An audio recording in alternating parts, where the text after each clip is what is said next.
ดสินใจหายนาเพื่อหลีกปัญหารักช้ำที่เป็นสามเศร้าหนึ่งชายสองหญิง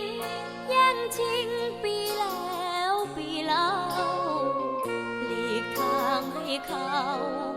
ครองรักกับพี่สมใจสิทธิ์น้องคือมาก่อน